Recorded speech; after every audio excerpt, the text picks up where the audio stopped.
One of the things I see in mostly everyone is this idea that being boundaryless is being kind. And if you have boundaries, you're selfish, and that people expect you to show up for them and they expect you to say yes. And you don't want to ruffle feathers. But what ends up happening is you resent them. Welcome to the Mindset Mirror Connection podcast, the podcast where we debunk the eat less, move more, shrink more mentality and focus on what really matters, which includes your relationship with your body, food, self-worth, and the behaviors that align with all of those. I'm your host, Christina Hathaway, licensed therapist with specialized training in food and body obsession, certified personal trainer and nutrition coach. At the Mindset Mirror Connection podcast, we believe what you say in your mind, you see in the mirror. So let's have a conversation about that. Before we get into today's episode, I want to make sure you subscribe to this YouTube channel. Also, if you don't want to miss any content that's being dropped, make sure you hit that notification bell as well. I also want to know who are the people you want to hear from on this show and what topics would you like me to continue to cover. Thank you so much for your continued support. Now, let's get into the episode. What's up, guys? Welcome back to the Mindset Mirror Connection podcast. I'm so excited that you took this time out for yourself to learn something about your physical and mental health. Amen to that. Praise Jesus. And we're still back to the basics. We've got 2 more episodes in this series, and then we're going to move on to a new addition to this pod that I'll tell you about later. I'm so excited to add this, but I'll tell you later. So, you've got to wait and see. But today we are talking about one of the most important things that you will need to do in an effort to take care of yourself. And that is learn to set boundaries, baby. We talked a lot about this during the holidays, but we are bringing it back. I cannot tell you how important your boundary system is. Funny, in my Mindset of Menopause program, I set it up in a way to really help people, our clients, work through their emotions and emotional regulation, helping them with cognitive behavioral therapy to help with sleep, to help with hot flashes. But the majority of our conversation was boundaries, because I truly believe that perimenopause is a wake-up call to where our blind spots are. We don't have the capacity anymore. And for a lot of women, they realize I've been stretching myself out thin my entire fucking life. And right now in perimenopause, with the loss of estrogen and progesterone and the fluctuations of hormones, I ain't got time for that anymore. It was pretty miraculous. So we're going to get into it. This is actually a webinar that I used to run. I pulled my notes from it, so I have it on the screen here. I should probably just share my screen, but I don't know how to do that. So we're just going to read off of the little guy here. But what boundaries, a lot of people think boundaries are about somebody else, right? Things we set with other people. We tell other people, like, you're a problem, leave me alone. But boundaries is not that. It's actually one of the most important internal systems that you can build. Because as I've discussed, the way that we think, our beliefs affect our behaviors and our interactions with other people, and or our perception of interactions of other people. Now, that's not to say that we also want to be able to have direct boundaries to others, but it is also an internal system. They determine how you spend your energy. They determine how you feel safe in your body. They determine how sustainable your goals are. All the things we've talked about. They even determine how much resentment quietly starts building in your life, which is why boundary work doesn't start with just saying no, even though, yes, no is a complete sentence. Boundaries start with understanding why boundaries are important, but also why they've been hard for us to form in the first place. So if we look back to how we were raised, I know, your poor parents are like, this bitch, tell her to leave us alone. If we look at where we were raised, you'll find the blueprint for boundaries. In some boundaries, as we talked about in the family discussion, in some families, boundaries were non-existent. You were exposed to adult conversations. Your parents went through your things. Everything was discussed. Even like one thing I didn't say in that episode is like, say you like start your period as a woman, like your mom's like telling everyone, like that's a boundary violation, right? However, Everyone has access to you. They have access to everyone's time, their emotions, their bodies, their decisions. Everything is open season, right? In other families, however, boundaries are very rigid. Feelings weren't discussed, needs weren't negotiated. You adapted by being hyper independent, by staying small, by not being seen and heard. Is it resonating? Because remember, we bring it all back. We're bringing it all back. And in other families, many boundaries were conditional. You could have needs as long as they didn't inconvenience anyone else, or if your conditions were based on something that you could provide other people, right? So you learned that you know when to speak and when not to speak, when to push through discomfort. I hate that. So if we think about pushing through discomfort, we talked about this in the exercise episode. It's sometimes we learn that because we were put in situations with people that hurt us and we had to pretend to be comfortable. And then we do that with our body and exercise. Should have said that in the episode. We also override ourselves and what we need to keep the peace. These then become the way we relate. They become the way we relate to people, to work, to food, to exercise, and really to yourself. And they can dictate literally how we live and how we feel and our experience as human beings.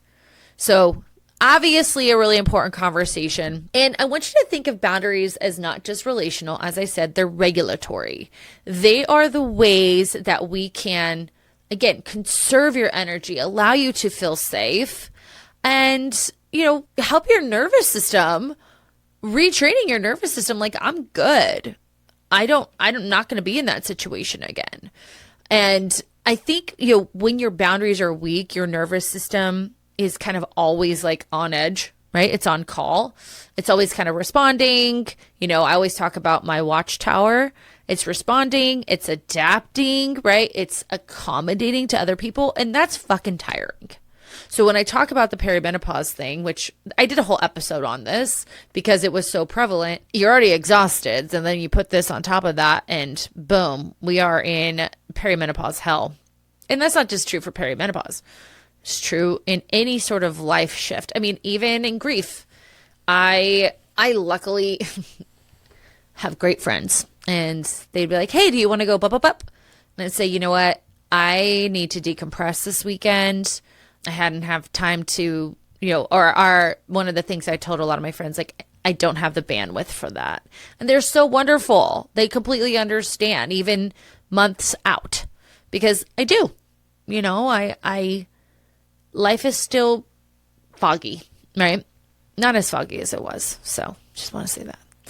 So one of the things I see in mostly everyone is this idea that being boundaryless is being kind. And if you have boundaries, you're selfish, and that people expect you to show up for them and they expect you to say yes. And you don't want to ruffle feathers. But what ends up happening is you resent them. You absolutely resent the people in your life. You're like, why do they keep doing this thing to me that I haven't told them not to do? You get burnt out of work because you keep saying yes to things. And again, if we haven't figured this out I think the back to basics is disconnection, right? You are disconnecting from yourself. That's for my gals who just give and give and give and give. On the flip side, though, we have the rigid boundaries. This is me. I shut people out. People to me, especially in situations where I'm vulnerable, feel so overwhelming. I cringe. I want to avoid it. I didn't want to go to my dad's celebration of life because I knew that people were going to ask me if I was okay. Okay? I shut it out. I shut it down. I've been really good about that, though. Honestly, guys, since my dad died, I think, I've said this many times, like, my relationship with my faith has really been phenomenal because I start to look at things now in life where, I pray to God, I pray for a lot of different things. And in my prayer, I say, God, I want to see you. I want to hear you. I want to feel you, and I want to work through you. Meaning, like, when I'm helping you guys, like, I feel this like intuitiveness that is my faith.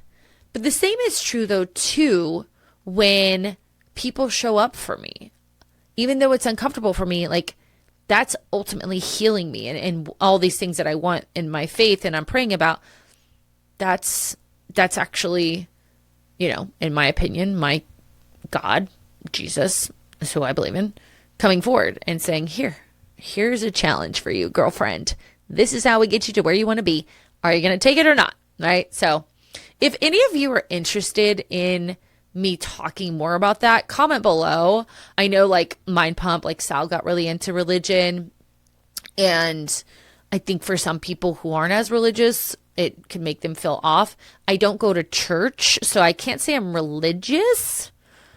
I have my faith and I believe in God, but I also see how other people can believe in, Buddha or those who are Islamic, and, is it Muhammad? I'm so sorry, you guys. Please forgive me.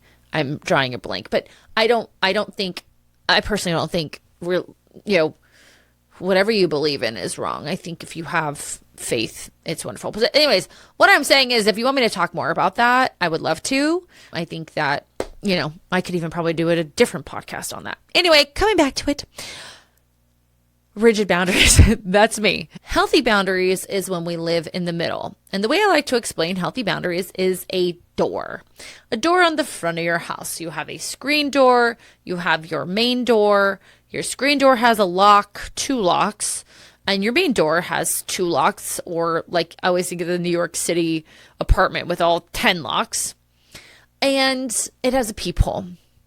And each of those variations are going to be different for different people. So for me, if somebody shows up to my house unexpectedly and I don't know them, I'm probably just going to look through the peephole. Oh, and then the Ring camera, and be like, what's up? Who are you? I'm not going to open the door. I'm not going to look through the screen. The door's closed and locked, right? Whereas, say it's the mailman, who I know the mailman. So I might just say hi to the mailman, or even like the person doing my Instacart. I don't necessarily know them, but we usually have a conversation over Instacart. So I'm like, hey, thank you, Or if it is someone who has come to my house expectedly, I'm going to open the door and let them in, right? My door is never always open, but it can be completely shut and locked for certain people, okay? But my door is never always open, not even with my husband, right? I think in relationships, still having boundaries is important, So this is what we call interdependence, the ability to be connected without being consumed by people, and independent enough without being isolated, okay? So again, I can ask for help and I can help myself. People with rigid boundaries think that they can only help themselves, while people who are boundaryless think that they can only be helped by other people. So it's very, very important to understand. There are many, many different types of boundaries that I think are important for us to discuss. And these kinds of boundaries can happen in different settings. So I think one of the biggest ones that people understand is physical boundaries. Now, I want to make it clear that physical boundaries and sexual boundaries are 2 different things. Physical boundaries are like, yo, you're standing a little too close to me. You're talking too close to me. Why are you listening to your phone on the airplane without headphones? Come on, people. Don't do that. Anyway, I hate that shit. I hate that. Or if someone's listening to their phone, like, around other people, like in the doctor's office, I'm like, put your headphones on. I carry headphones with me everywhere. Or I also have Meta sunglasses that allow me to just have my ears in. But physical boundaries are saying, I don't feel comfortable with how close you are to my personal body, right? Emotional boundaries are more internal. These are boundaries where someone is screaming at you, right? Which could also be physical.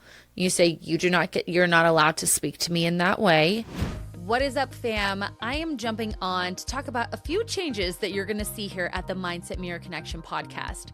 We are going to be coming down to one recorded episode per week. And we're introducing one live stream event per week.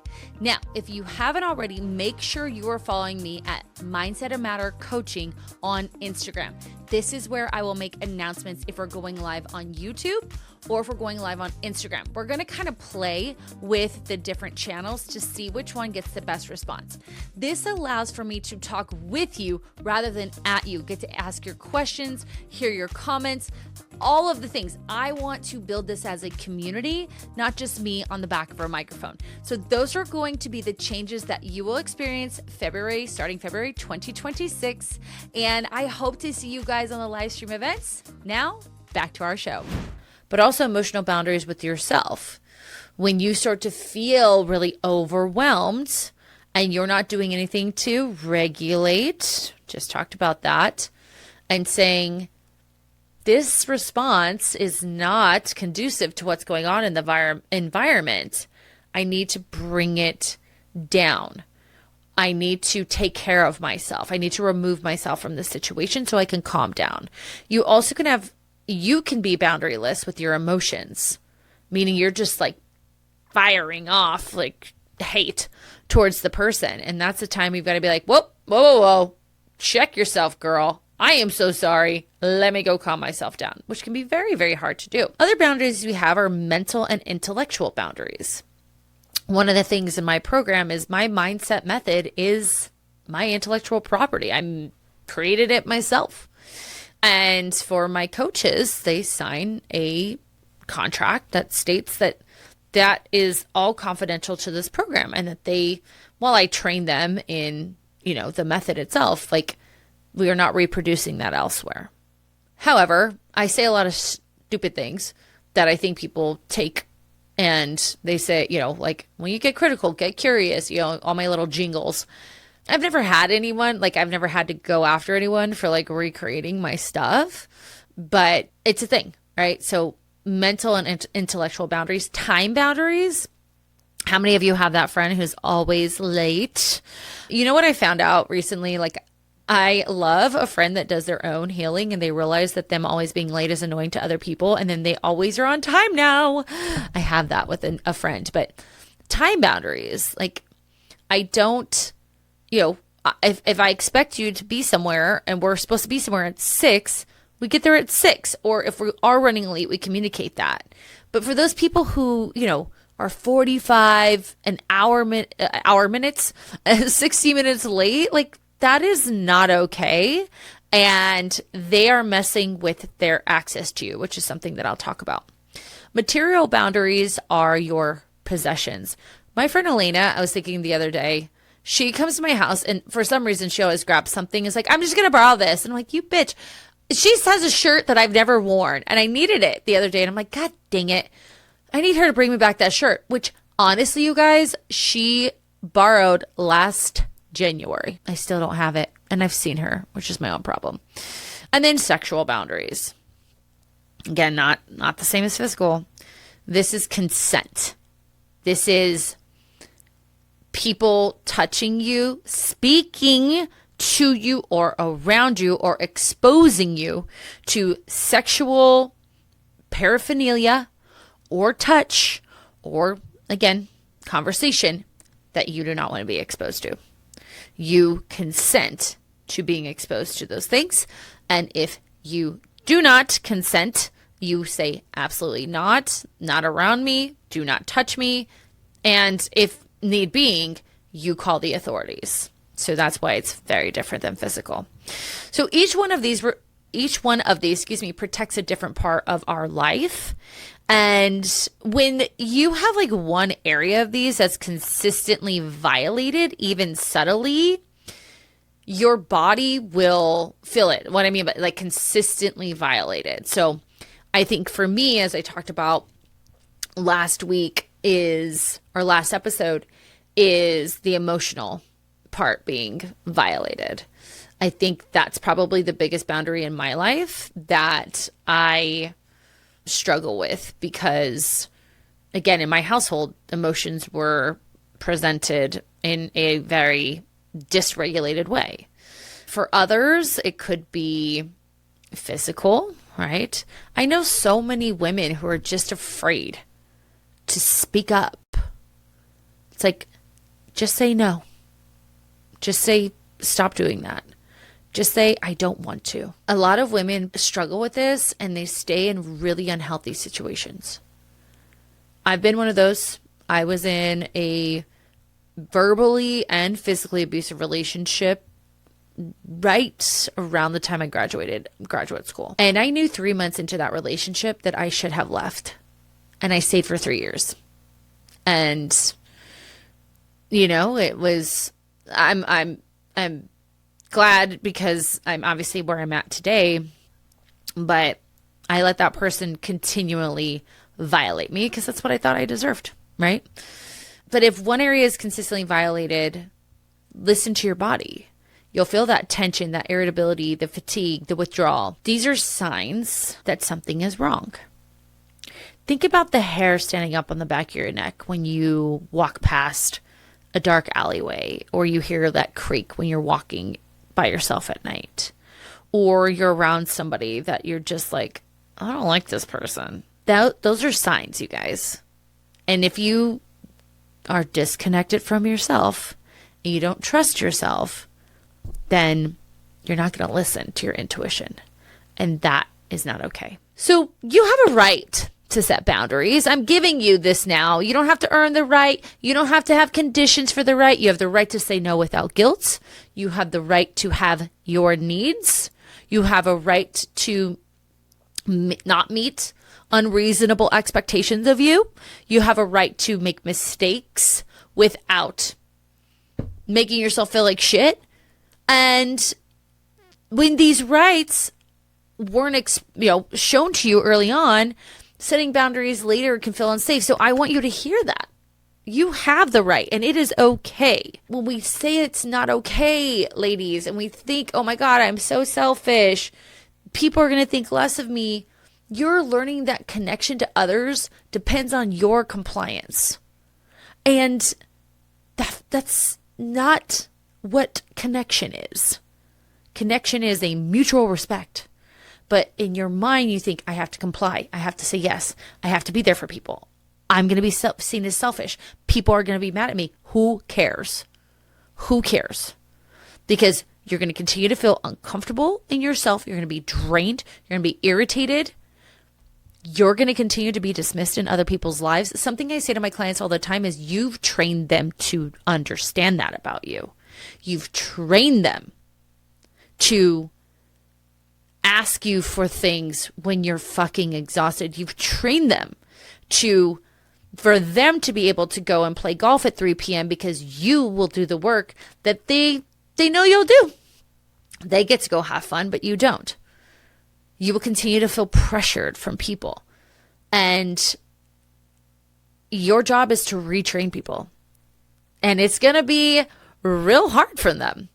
It's going to be terribly hard for them because they're going to realize that you are not this, everlasting yes. When you start saying no, shit will change. So let's talk about that. Boundaries help us communicate. They help us train people. And they say, this is what allows me to show up. And I talked about this on the boundary episode, but I want to talk about it again. The boundary episode during the holidays. Think about it this way.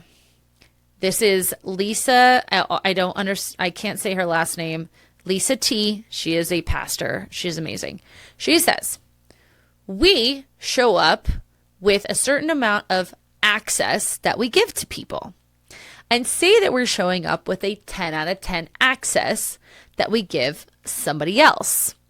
We expect them to provide us a 10 out of 10 responsibility with that access. However, say that we are a 10 out of 10 access to us, but they're only a 3 out of 10 in responsibility to that access. That's where we have a problem. That is where we need to set a boundary with somebody else. And we say, I need you to be responsible with the access you have to me, whether that's physical, emotional, mental, time, material, or sexual. I need you to be responsible with this access. And then you hope that they rise to the level of responsibility for the amount of access you give to them. But if they do not, that is when you remove your access from them. If they cannot meet you at 10 out of 10, they can only meet you at 3 out of 10, then you only give them a 3 out of 10 access to you. And that might require you to not be around that person, not, share items with that person, whether that's material items, your emotions, being vulnerable. And that's okay, because you're just meeting them where they're at. And you're telling them you no longer get 10 out of 10 access of me if you can't be 10 out of 10 responsible for it. I love how she says that. And when you honor your boundaries in that way, we no longer feel resentment, because really resentment is you not telling someone what you want and then them continuing to treat you in a way that you don't like, and you begin to resent them for that. Or you do tell them what you want and they still don't show up. Access and responsibility. When we can set the boundaries, we have more energy. We begin to reconnect and trust ourselves. And we clarify what our relationships are going to look like moving forward. And I'm going to say something, when my ladies do this, it's so fun when they're like, oh my God, I said no and everything was fine. Nobody was mad at me. It was fine, And one thing that Lisa teaches that I love is when to have these kind of in your pocket boundary comebacks that say, you know what, my heart really would like to do whatever it is they're asking you. My heart is saying yes, yes, yes. But from a time perspective, this is going to be a no for me. And that's obviously a time boundary. But being able to say, like, in my heart, I want to show up and do this thing, but mentally, it's going to be a no. Physically, it's going to be a no, right? Think about someone, you have that one friend who exercises too much and they want to do 10,000 different things. And you're like, yeah, no, I'm just going to stay behind. That's okay. And when we do this, you learn you don't have to explain yourself constantly. You learn that you don't have to negotiate your worth. You learn to just trust you.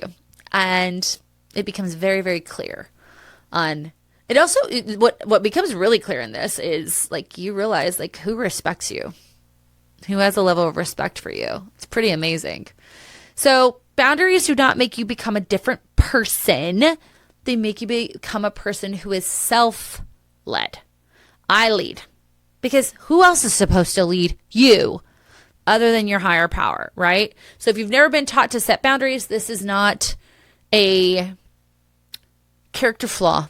It's just something we didn't learn, and that is okay. We will evolve. So I want to hear what type of boundaries you struggle with the most in the comments, and I want to know how you're going to begin to set boundaries. One thing I wanted to say, just to add to that, one of the easiest ways to set a boundary is using something we call I statements. So when and I used this example before, so I'll use it again. We have really nice white stone, some sort of stone countertops, and if you leave like tomato sauce, they tend to have like a little hue on top, and I freaking hate it. And I remember having this conversation with Mark, and I said, when I see marinara left on the countertop, I feel worried that we're gonna ruin them, and they're very expensive. And I'd love for you to clean any colors off the countertops right away so that we can avoid that. Now, I said a you in there, but I'd love for both of us really to clean up as we go so that we can avoid staining these countertops. When I see, when I hear, when I experience my perception of X thing, what I feel emotional is this, and then what is my request? And I ask that, whatever. Very, very simple. We're not blaming, shaming, and we're getting our point across.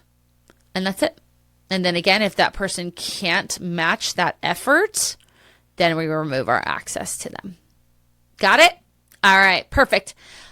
Send this, share this. You know you got some boundary-less friends, and they need to hear this. So hit that share button right now.